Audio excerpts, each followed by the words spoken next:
Hi everyone, this is Annie, and today I'm going to talk about 3D printing and what I find so interesting about its process. So 3D printing is essentially the ability to convert a digital file design into a physical product using a 3D printer.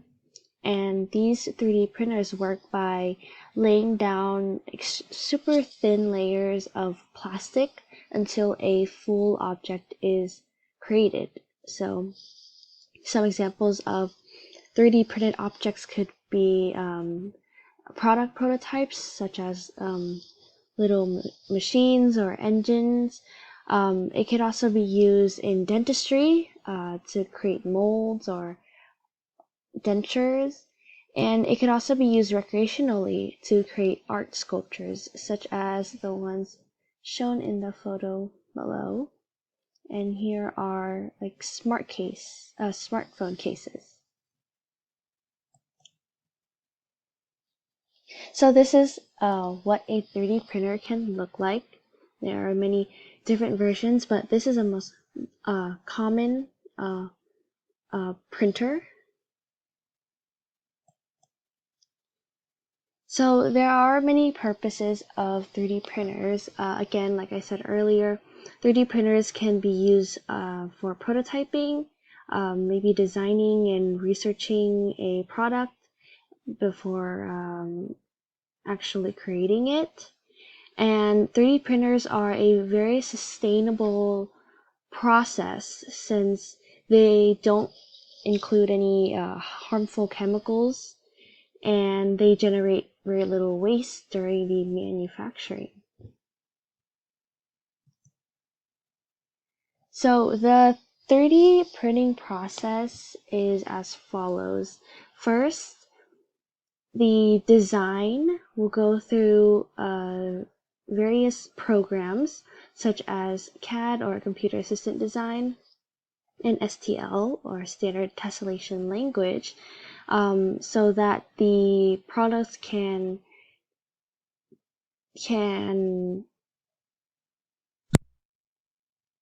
be designed first before it goes into the actual printing process.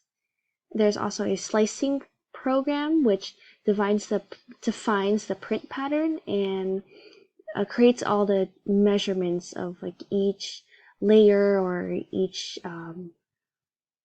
little plastic print. And then once the program digital model is complete, the model can officially be printed.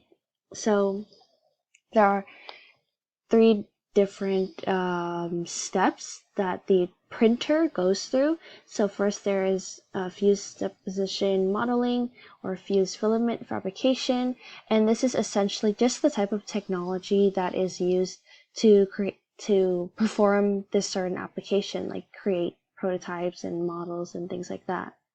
And then there's stereolithography, which is the liquid UV laser that melts the plastic that is used and builds each layer at a time. And then lastly, there is selective laser sintering, which fuses those little particles of plastic together, creating that desired three-dimensional shape. And for this last slide, there are various places where you can access a 3D printer. To my surprise, the UPS store currently offers 3D printing services, and this is at least the nearest location to me.